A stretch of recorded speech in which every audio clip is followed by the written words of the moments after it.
பல மாவட்டங்களில் கறிக்கோழி வளர்ப்பு பண்ணை நடத்தி வர்றாங்க. இதில் சுமார் 40,000 விவசாயிகள் இந்த கறிக்கோழி வளர்ப்பு பணியில் ஈடுபட்டிருக்கிறாங்க. இதில் சுமார் 5 லட்சம் பேர் தொழிலாளர்கள் பணியாற்றி வருகிறார்கள். இது ஒரு முக்கிய தொழிலாக கருதப்படுகிறது. கறிக்கோழி விற்கும் நிறுவனங்கள் ஒப்பந்த அடிப்படையில் கோழி வளர்ப்பு தொழில் செய்து வருகிறார்கள். கிலோ ஒன்றுக்கு 6.50 ரூபாய் அவர்களுக்கு வளர்ப்பு கூலியாக வழங்கிட்டு இருக்காங்க. அதிமுக ஆட்சியில் தான் அப்போ கால்நடைத்துறை அமைச்சர் இருக்கும்போது இதுக்கு ஒப்பந்தம் போடப்பட்டது. இப்போ பல ஆண்டுகள் ஆகிவிட்டது. இப்போ கோழி குஞ்சு கோழி வளர்ப்பு தீவனத்தின் நிறுவனங்கள் வழங்கியிருது. ஆனால் இடம், கோழி பண்ணை செட்டு, தேங்காய் நார் மஞ்சி, மின்கட்டணம், தண்ணீர் போல பல மடங்கு இன்னைக்கு உயர்ந்துட்டது. இந்த விலை உயர்வால் இன்றைக்கு கடுமையாக இந்த கறிக்கோழி வளர்ப்பு பண்ணை உரிமையாளர்கள் பாதிக்கப்பட்டிருக்கிறாங்க. மற்றும் தொழிலாளருடைய சம்பளமும் உயர்ந்து விட்டது. இதனால இந்த கறிக்கோழி வளர்ப்பு பண்ணை உரிமையாளர்கள் இதனுடைய வளர்ப்பு தொகை உயர்த்தி கொடுக்க வேண்டும் என்று பலமுறை கோரிக்கை வைத்தார்கள். அரசிடம் 6 மாத காலமாக தொடர்ந்து இது குறித்து அரசுடைய கவனத்தை கொண்டு வருவதற்கு போராட்டம் நடத்திட்டு இருந்தாங்க. ஆனால் அவர்கள் அதை கண்டுகொள்ளவில்லை. அவர்கள் இன்றைக்கு இருக்கின்ற சூழ்நிலைக்கு தக்கவாறு இந்த மின்கட்டண உயர்வு, இதோட தொழிலாளருடைய சம்பள உயர்வு, இப்படி பல வகையிலும் இந்த கோழி வளர்ப்பு பண்ணையில் இருக்கின்ற இந்த உரிமையாளர்கள் கடுமையாக பாதிக்கப்பட்ட காரணத்தினால அதை 6 ரூபா 50 காசிலிருந்து 20 ரூபாயை உயர்த்தி வழங்க வேண்டும் என்று கோரிக்கை வைத்து வந்தார்கள். இது குறித்து அரசுடைய கவனத்துக்கு கொண்டு வந்தாங்க. அரசு 7/1/2026 மற்றும் 21/1/2026 முத்தரப்பு பேச்சுவார்த்தை நடத்தப்படும் என்ற அறிவிப்பை கொடுத்துவிட்டு முத்தரப்பு பேச்சுவார்த்தையை நடத்தல, நிராகரிச்சிட்டாங்க. இதில் சுமார் 40,000 விவசாய குடும்பங்கள் இதில் பாதிப்புக்குள்ளாகிறாங்க. 5 லட்சம் தொழிலாளர்கள் ஈடுபட்டிருக்காங்க. ஆனால் அரசு வேண்டுமென்றே திட்டமிட்டு இந்த கறிக்கோழி வாங்குகின்ற நிறுவனங்களுக்கு சாதகமாக செயல்பட்டு வருகிறது. அதுதான் இப்போ தெளிவாக வருது. ஏன்னா இன்றைக்கு இருக்கின்ற சூழ்நிலைக்கு தக்கவாறு இவர்களுடைய கூலி உயர்வை, அந்த கோழி வளர்ப்பு செலவு அதிகரித்த காரணத்தினால அந்த கோழி வளர்ப்புக்கு எவ்வளவு செலவு உயர்ந்திருக்கோ அதற்கு ஏற்றவாறு அவர் உயர்ந்து கொடுக்க வேண்டும் என்றுதான் அவருடைய கோரிக்கை. இதை 0 ஹவரில் நான் கொண்டு வந்தேன். இதை கூட பேசுவதற்கு இந்த அரசாங்கம் அனுமதிக்கல. எந்த அளவுக்கு இந்த அரசாங்கம் சர்வாதிகார போக்கை கடைபிடிக்கும் என்பது இது தெரியுது. இன்னொன்று, சிக்கன் குனியா இன்னைக்கு எல்லா பத்திரிகைகளும் வந்திருக்குது, ஊடகத்திலையும் வந்திருக்குது. இந்த அரசாங்கம் பொறுப்பேற்றதிலிருந்து இந்த கொசு ஒழிப்பில் அக்கறை செலுத்துதில்லை. இந்த கொசுனால தான் பல நோய்கள் மக்களுக்கு தாக்கப்படுகிறது. இன்னைக்கு பார்த்தீங்கன்னா தமிழகத்தில் சென்னை, காஞ்சிபுரம், தென்காசி, தேனி, கடலூர், அரியலூர் உட்பட பல மாவட்டங்களில் சிக்கன் குனியா ஏற்பட்டு கடுமையாக மக்கள் பாதிக்கப்பட்டிருக்கிறாங்க.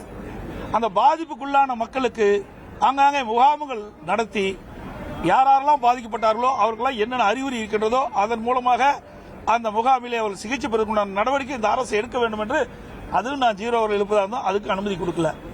அதோட இந்த நோயால் பாதிக்கப்பட்டவர்களுக்கு தனி வார்டு அமைச்சு சிகிச்சை அளிக்க வேண்டும். இல்லாவிட்டால் சிக்கன் குனியா நோய் ஏற்பட்டு விட்டால் உயிருக்கு ஆபத்து ஏற்பட்டுவிடும். இதையெல்லாம் அரசுடைய கவனத்திற்கு கொண்டு வர வேண்டும் என்ற ஒரு நல்ல நோக்கத்தோடு பிரதான எதிர்க்கட்சி என்ற முறையில் நாங்கள் அனுமதி கேட்டோம். அனுமதி மறுக்கப்பட்டு விட்டது. அதனால் நாங்கள் வெளியிடப்பு செய்திருக்கோம். நாங்கள் பதில் சொல்ல தயாரா இருக்கிறோம். அமைச்சர்கிட்ட விளக்கம் வாங்கிட்டு நாங்கள் கொடுக்குறோம்.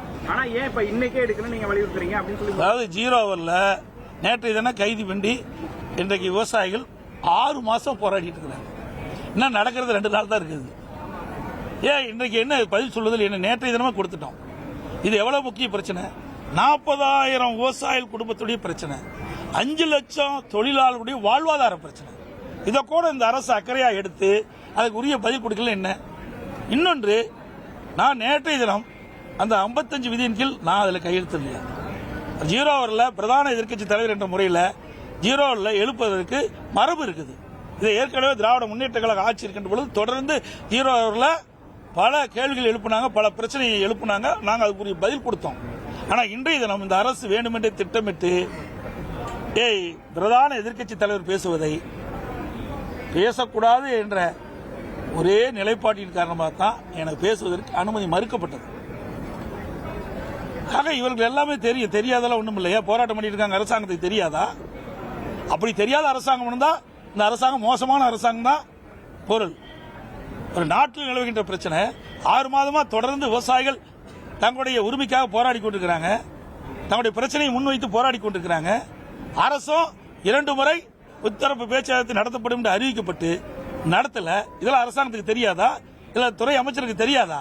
அப்படி தெரியலனா இந்த ஆட்சி அகற்றப்பட வேண்டிய ஆட்சி என்பது மக்கள் முடிவு செய்து விட்டாங்க. இப்ப நேற்று வந்து அந்த பண்ணைக்காரங்க என்ன சொல்றாங்கன்னா, நேற்று விவசாயிகள் பொறுத்த வரைக்கும் அவங்க வந்து எங்களுக்கு அரசாங்கத்துக்கு எங்களுக்கு சம்பந்தம் இல்லைங்கிற மாதிரி அவங்க பேசிட்டு இருக்காங்க. நைட்டோட வர சொல்லிட்டு அத்தனை பேர் காத்திருந்தவங்களை வந்து வராம பேஸ் பண்ணி நீங்களும் நிறுவனம் தான் பேசிக்கணும்னு சொல்லியிருக்காங்களே, எப்படி கால்நடைத்துறைக்கு சம்பந்தம் இல்லாம போயிருமா? அதான் நான் கொண்டு வருவதற்கு நான் முயற்சி செஞ்சேன். ஆனா இந்த அரசாங்கம் விவசாயிகள் பக்கம் இல்ல, இந்த முதலாளி பக்கம் இருப்பதாகத்தான் தோன்றுது. ஏன்னா உண்மையிலேயே இந்த விவசாயிகள் பாதிக்கப்பட்ட நிலை தெரிஞ்சிருந்தா, தொழிலாளர் பாதிக்கப்பட்ட தெரிஞ்சா உடனே இன்றைக்கு எடுத்திருப்பாங்க. நீங்க சொன்ன மாதிரி விவசாயிகள் சங்கத்தை கூப்பிட்டு மட்டும் பேசினா நிறைய பேர் நேற்று மகளிர் அவ்வளவு தூரம் வந்துட்டு அதான் புலம்புறாங்க. எங்களை வர சொல்லிட்டு திடீர்னு கேட்டா நீங்க வந்து நிறுவனத்துக்கிட்ட பேசிக்கீங்கன்னு சொல்றாங்க. ஏற்கனவே 2 முறை முத்தரப்பு பேச்சுவார்த்தை நடத்தணும்னு அரசாங்கம் அறிவிச்சுட்டு பேக் அடிக்குதுன்னு என்ன அர்த்தம்? பின்வாங்குதுன்னு என்ன அர்த்தம்? இதுல ஏதோ நடக்குதுன்னு தான் அர்த்தம். 40,000 விவசாய குடும்பங்கள் இல்லைங்க, 5 லட்சம் தொழிலாளர்களுடைய பிரச்சனை. இதுக்கு கூட பிரதான எதிர்க்கட்சி முறையில் அரசுடைய கவனத்துக்கு கொண்டு வருவதற்கு எங்களுக்கு அனுமதி மறுத்தா அவையில் வர வேண்டிய அவசியம் என்ன எங்களுக்கு இருக்குது? அக்கடைய பிரச்சனைக்கு தான் நாங்கள் வர்றோம்.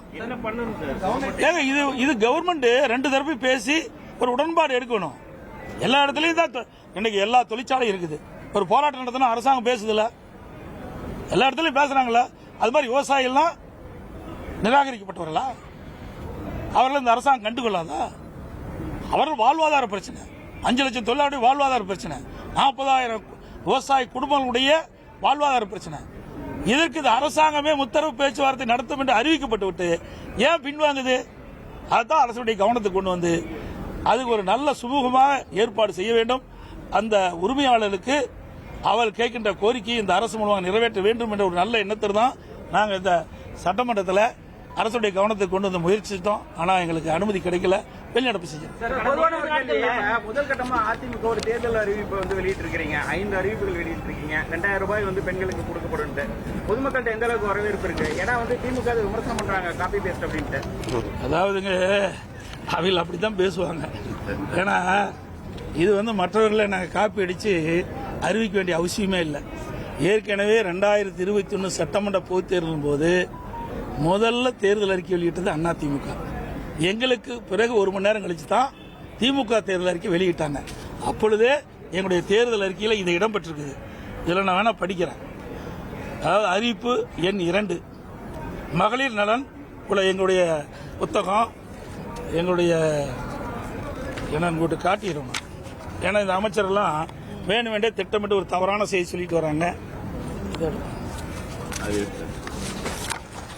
இது எங்களுடைய அறிவிப்பு புத்தகம், அப்பவே வெளியிட்டோம். 2021ஆம் ஆண்டு அனைத்து இந்திய அண்ணா திராவிட முன்னேற்ற கழகத்தினுடைய தேர்தல் அறிவிப்புகள் இதை நாங்கள் கொடுத்திருக்கிறோம்.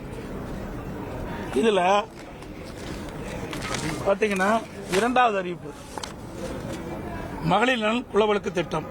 சமூகத்தில் பொருளாதார சமநிலையை உருவாக்கிட குலவிளக்கு திட்டத்தின் மூலம் அனைத்து குடும்ப அட்டைதாரர்களுக்கும் ஒவ்வொரு மாதம் உதவித்தொகையாக 1,500 வழங்கப்படும். இத்தொகை குடும்ப தலைவின் வங்கி கணக்கில் செலுத்தப்படும். 3வது வந்து அறிவிப்பு மகளிருக்கு பேருந்து பயணச் சலுகை. நகர பேருந்துகளில் பயணம் செய்யும் மகளிருக்கு பேருந்து கட்டணத்தில் 50% கட்டணம் வழங்கப்படும். அதான் நாங்கள் ஏற்கனவே அறிவிச்ச திட்டம் தான், ஒரு புதுசாக ஒன்று நாங்கள் இருக்கல. அதே மாதிரி வீடு அம்மா இல்ல திட்டம், அது நாங்கள் ஏற்கனவே அறிவிச்சிருக்கிறோம். குடியிருப்புக்கு சொந்த வீடு இல்லாதவர்களுக்கு கிராமப்புறங்களில் அரசே இடம் வாங்கி காங்கிரீட் வீடு கட்டித்தரப்படும். நகர்ப்பகுதியில் அரசே இடம் வாங்கி அடுக்குமாடி வீடுகள் கட்டி அம்மா இல்லம் திட்டம் மூலம் விலையில்லா வழங்கப்படும். இது அறிவிப்பு ஒன்று.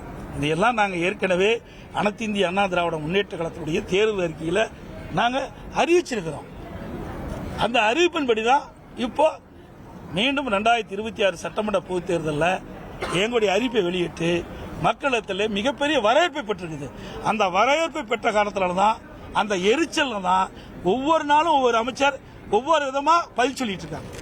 தாலிக்கு தங்க திட்டம் தொடர்ந்து சொல்லிட்டு இருக்காங்க. ஏற்கனவே அனைத்து இந்திய அண்ணா திராவிட முன்னேற்ற கழக ஆட்சியில் கொண்டு வரப்பட்டு திராவிட முன்னேற்ற கழக ஆட்சியில் நிறுத்தப்பட்ட திட்டங்கள் அனைத்தும் நிறைவேற்றப்படும் என்று ஏற்கனவே தெரிவிச்சிட்டேன். நீங்க கூட மடிக்கணினி திட்டம், இந்த மடிக்கணினி திட்டம் இது மாண்புமிகு தெய்வம் புரட்சித் தலைவி அம்மா அவர்கள் தமிழகத்தினுடைய முதலமைச்சராக அரியணையில் இருக்கின்ற பொழுது அரசு பள்ளியில் படிக்கின்ற மாணவர்கள், அந்த மாணவர்கள் திறமையானவர்களாக அறிவுபூர்வமான மாணவர்களாக விஞ்ஞான கல்வி கிடைக்க வேண்டும் என்ற அடிப்படையில் சுமார் 52,36,000 மாணவ மாணவிகளுக்கு விலையில்லா மடிக்கணினி கொடுத்தோம். இந்த அரசு அப்படி நிறுத்திவிடுது. அதுக்கு பிறகு 4 ஆண்டு காலம் தொடர்ந்து சட்டமன்றத்தில் நாங்கள் இது வலியுறுத்தி வந்தோம். எங்களுடைய சட்டமன்ற வலியுறுத்தி வந்தாங்க. நாங்கள் தொலைக்காட்சி மூலமாக எங்களுடைய கருத்தை தெரிவித்தோம், அறிக்கையின் மூலமாக தெரிவித்தோம். ஆனால் 4 ஆண்டு காலமாக இந்த மடிக்கணினி வழங்குகின்ற திட்டத்தை இந்த அரசு நிறுத்தி இருந்தது. இப்போ இந்த அரசு தோல்வி பயத்தின் காரணமாக, திமுக கட்சி தோல்வி பயத்தின் காரணமாக, அடுத்த ஆண்டு நடைபெற்ற சட்டமன்ற தேர்தலில் தோல்வியுற்றுமோ என்ற அச்சத்தின் காரணமாக இப்பொழுது 10 லட்சம் கல்லூரி மாணவர்களுக்கு கொடுப்பதாக அறிவிச்சிருக்கிறாங்க. அது கூட முழுசா கொடுக்க முடியாது. ஏன்னா அறிவிச்ச உடனே அதில் அதை தயாரித்து கொடுக்கிற அளவுக்கு அந்த நிறுவனம் இல்லை என்றுதான் எனக்கு கிடைத்த தகவல். அது மட்டும் இல்ல, இதை வேண்டுமென்றே திட்டமிட்டு அந்த மாணவருடைய வாக்குகளை பெறுவதற்கு அந்த திட்டத்தை அறிவிச்சிருக்கிறாங்க. உண்மையிலேயே அந்த மாணவர்களுக்கு நல்லது நடக்க வேண்டும், நன்மை நடக்க வேண்டும் இருந்தா இந்த கல்லூரி துவங்குவதற்கு முன்பாகவே இதை கொடுத்திருந்தா பயனுள்ளதா இருக்கும். கடன் உடனே வாங்கி, கல்லூரி திறந்த உடனே கடன் உடனே வாங்கி அவர்கள் அந்த மாணவர்கள் இன்னைக்கு இந்த லேப்டாப் வாங்கியிருக்கிறாங்க. அப்புறம் 3 ஆண்டு முடிஞ்சு மாணவர்கள் வெளியே பட்டப்படிப்பு முடிஞ்சு அவர்கள் அந்த பட்டப்படிப்பு முடிஞ்சு போகின்ற காலத்தில் இப்போ அந்த மடிக்கணினி கொடுக்குறாங்க. அதனால எந்த ஒரு பயனும் மாணவர்களுக்கு கிடைக்கல.